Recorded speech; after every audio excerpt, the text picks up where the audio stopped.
I'm not saying anything. I'm not saying anything that will bring up debates. Mr. Speaker, I will conclude on the statement by telling Ghanaians that the 1 cedi on every liter, we are doing it to fix. Fact from noise and the mini herbal solutions. My fact from noise. So for me, church will be first time I'll hear in one way day. Or subscribe to the page in why day. Or like video. And a sensitive issue. And then you could expect to do many benafana. And they made a metijum. A man cremophone naso badakada sala. What I say, what I was mashamichi dia cremophone. A mubia barakada sala. Near enough for cremophone. I'm a triabono. A chiamuna or the chiamuna. Now you do ya. The mafre why. Okay, a quick one. And some you cause me ubia me a fan of your cancer politics any other. But I send you hard and brother, I send you by the eka. And send you hard and I send you packer. Very good. I had Udim, yeah, you to my Mohasi. And your two Obama, your president, I see also His Excellency John Dramani Mahama, or by so many promises, and Namian Ukraine or Bonhomode. Papa baby will be our body and count on show so far. Okay, now Seniana Parliament, a copassi, you can say lobby. You see D-LEVY as a liter of food will be able to be 1 cedi and I'll be tried also. Now Nina say you say they recover energy sector. A very good idea. Me mean say a new good. But the war how kakra drivers are back. What I say, you dina you come the team. What I say, who be our person or try out no comment session as here. Na so ye baby you are no pa kama sir. Won't say Matisa drivers and so I'm a government, you know. I think 10th of this month here junior say Omani be bian fa ho almost be strike. And I don't think say I'm for be do drivers at terminal there by international in checking him every day. Tax now they are 2 full 1 liter be able to 1 cedi no so. Almost the day. Ye the boor energy sector already. So you Ghana ni now Ghana has here. Such you can say fuel price bia na say fuel bia yet to be our Ghana habiano. Such the amount of you can say levy said that's so dada. Such amount of levy said that's so dada. So to fuel 1 liter biano, to fuel 1 liter biano. Ube try you can say yes be the price stabilization and recovery levy, which is 16 pesos. Energy sector levy nangasa el hodada, which is 20 pesos. Special petroleum levy and also el hodada, which is also 46 pesos. Omaya yetimua yetua road fund levy, which is 48 pesos. And Sani Asabi energy debt recovery levy, which is 59 pesos. Already a hodada. Sa we nyina okoto fuela 1 liter bia obetua sa pesos we oh hodada. Odo omaya yetua sa ye kan say road fund levy. Ba ode hwe yakwan de yakwan ye etie. Check yakwan your roads check is the way etie. Very good, no problem. Adentina Yemfa bibia nto ensani ani adentina me baby president waba.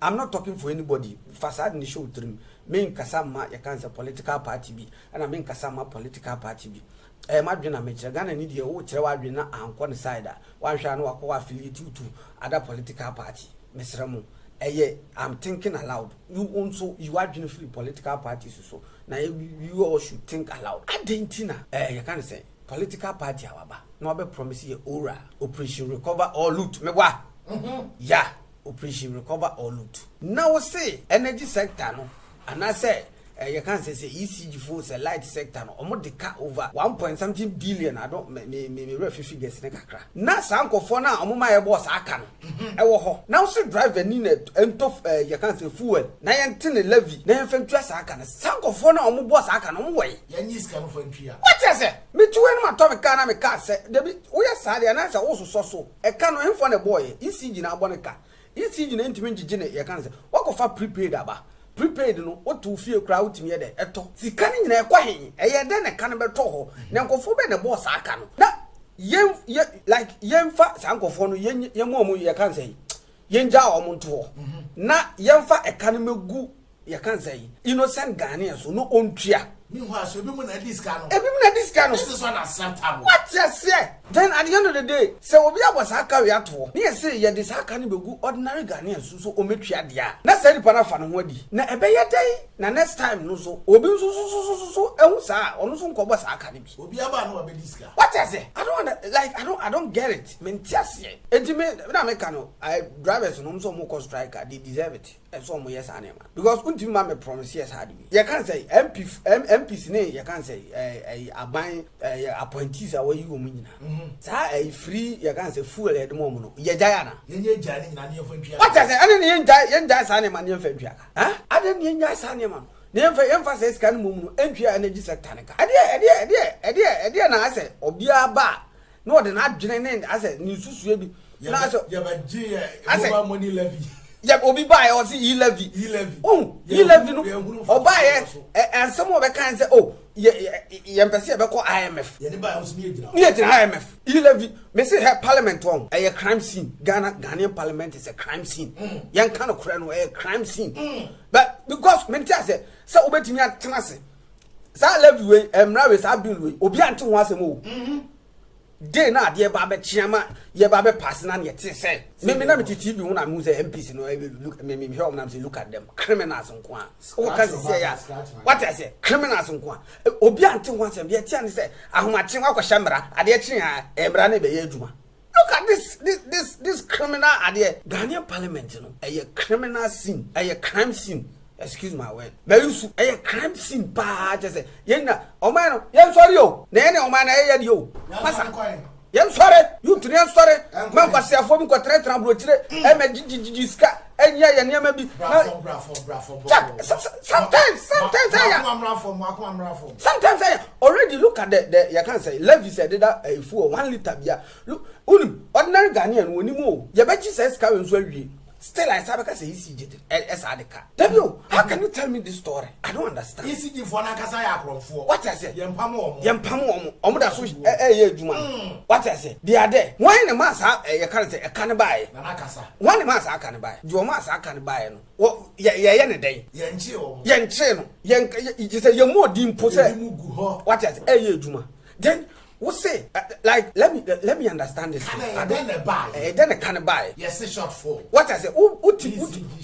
Like MPs no mu question samra no. Mami muso question we. Yem fa say o yire kra woni tifi. Wa boni dwetre so onfa dwetre ni nye adwuma. Na dwetre no de ye adwuma no. Dwetre no de ye adwuma o wi o sika no. Ahye. Will you try to tell me say you not question o yire sika no ade o de ye ntiema sika no hye ye. Wo sa kwa tam sika fufurafuri baby sa de abre no so onfa nkwa ye adwuma. Say usika. Is that how you are going to manage it? Sana obe manage no. Asa, umi bi yo. Ena no bi buy E-LEVY. Ena dende. Ye hu de sika no kra de ye. Ye hu de this kan ye. Ena obi so buy. Mind you, mama ka se mi tro. Em say you can say President John Mahama waba betifu so o metifu so say sa na ye wa President John Mahama buy no on tifu so suade dollar na ayesa no ekofom no eno na amafu no prices no akofom enye President John Mahama na betifu so se wunimu a ame kan kire say you say President John Mahama na betifu so put that into your head man ko wadwum on tifu so na why dey dollar no na ekofom na amafu prices ayede akofom ti dollar akosoro betu yes abetum and then the levy 1 CD levy no will still be there. Sana modern one amadola koso. Amadola about. Charlie, gold board eh. Masa, mo me kan crown. Na mu nja politics na mo de frefra money no. What I say, obi so beba, ono so beba be ka say, ene say agric sector so aboka wo. Enti say ye pe agric levy ne de kotua. What I say, sisi agalamse levy, say eno so mo hya ho mra na ye pe kwan be fight galamse no. Na no so ye de toto ye kan say donfo ma adai like adai on my way adai. Masa, mo me na careful what. Na sisi ene ma na ko, na me na de me ya ne say, wo be ka san sem wo nyina wi no. Wo be nya youth no. Wo be nya youth ni bia. Omo akasa be defend sa criminals we ene me ekoso we no be nya youth ni bia omo be defend sa criminals we what I say obi kwa kwatena buruchire ene se wa wo ne magu aburuchire nti Ghana mfa no ho Ghana seye enya na sem no agye kakra bi adi no obi bia to credit ne band no abetena no kan kwase asem oka jimisem no odi atem instead some ko be tu youth no fo se masa mumi ani na ho no obia kana ase Ghana asisi central for ne asofo ene malamfo ne ade obia won ye kan say interest who so obi kasa against assembly asem na okasa no at the long run go hunu na say nipa no ne personal interest omada ne akonfo Oma ka ye nim say ka ye bra na se bibi tu ya ye dwane akoto mu no omu nyina adane akonfo why is it so e say da bia me kasa asem e say mo betena se ache won ana mo betena se saa mu down ketikakra na mo nya na politicians ni edi protect him no e say mo betena se ache won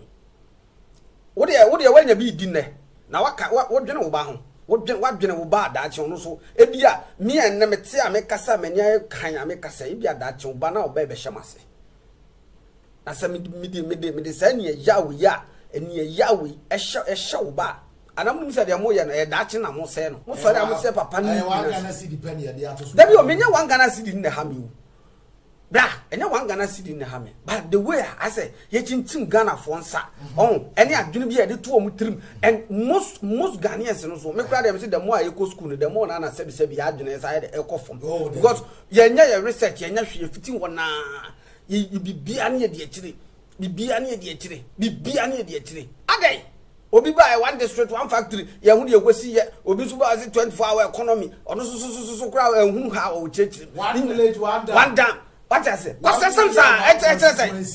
Say. Pasa, Nina so all these things are happening because I say you go for like you said you and go for maybe you much what I say. It is disturbing. A come do what? The American Yanya create a hunger. The youth of this country Yanya create a hunger because bra Udi etira pressure because no etimi de heti me asama person me kan nyina na mabon to fa no mo me hwe ne ma bi yi oti ase me support drivers no 100% me support me the more 100% because o my out team kra o my no kra aban bus kra intercity buses kra po ebi nim no drivers no so okọ striker o deserve so okọ strike e on one business on de no ho no so okọ strike wonso na ado ho na so ya aban na so ahemra what ase etini nyina na ye de afi so o man tu free say o man tie kwose ya dachi bi no di asam ne be ka kire njirima story be na ye be bo afa ye ne ho se de ye ne nananom ne ade ye bo story e form ho o we be ye sei na we di ni tiji acherema na we di ni ye sei na we kokọ akonwe na okonka ha ene nya asase we tu wo sa president we no wo sa minister we no wo sa MP wo story be ne be bo afa story be ne be afa ene wo kwase a wo so ti social media wo so di atem wo story be ne be no so obi ya de nya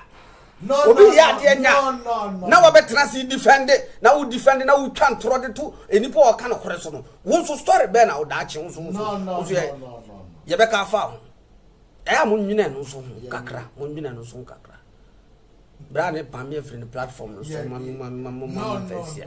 why okay